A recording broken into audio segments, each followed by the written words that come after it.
everyone, I am Pierre Tiwaya, 18 years old. I'm excited to be here today to explain and demonstrate the followings of number systems: binary to decimal, decimal to binary, decimal to octal, decimal to hexadecimal, hexadecimal to binary. Binary to decimal. Binary is a base 2 number system that uses only 2 digits, 0 and 1. It's the language of computers. Decimal is the base 10 system we use every day with digits from 0 to 9. To convert a binary number to a decimal number, you use the concept of positional notation. Each digit in a binary number has a value equal to power of 2. Starting from 2 power of 0 on the far right, you multiply each binary digit by its corresponding power of 2 and then sum the results. Example: convert 1011 to decimal. Write down the binary number and its corresponding powers of 2. Multiply each binary digit by its power of 2. Sum the products. Therefore, 1011 is equal to 11. This process works because of each position in a binary number represents a power of 2, just as each position in a decimal number represents a power of 10. Decimal to binary. Decimal is the base 10 number system. Binary is the base 2 system. To convert a decimal number to a binary number, you use the repeated division by 2 method. You continuously divide the decimal number by 2 and keep track of the remainder. You stop when the quotient is 0. The binary result is the sequence of remainders. Read from bottom to top.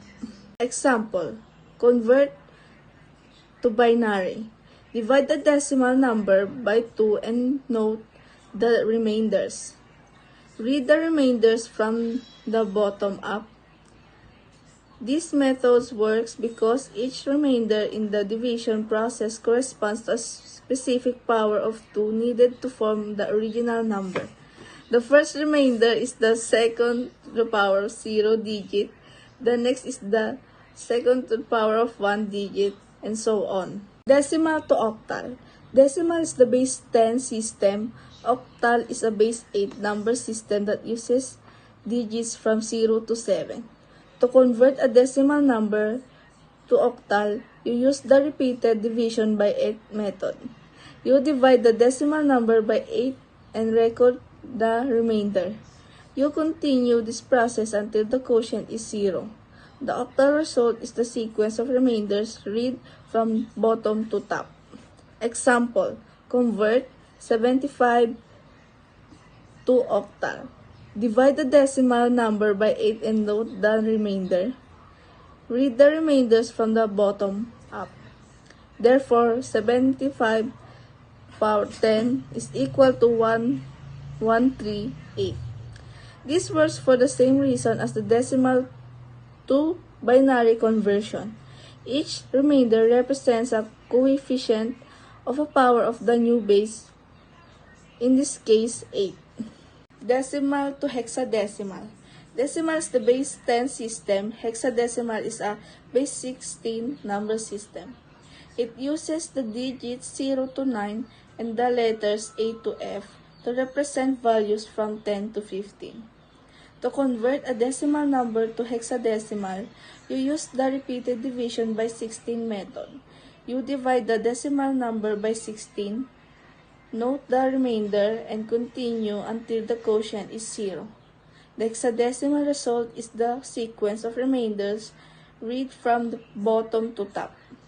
With remainders greater than 9 represented by their corresponding hex letters.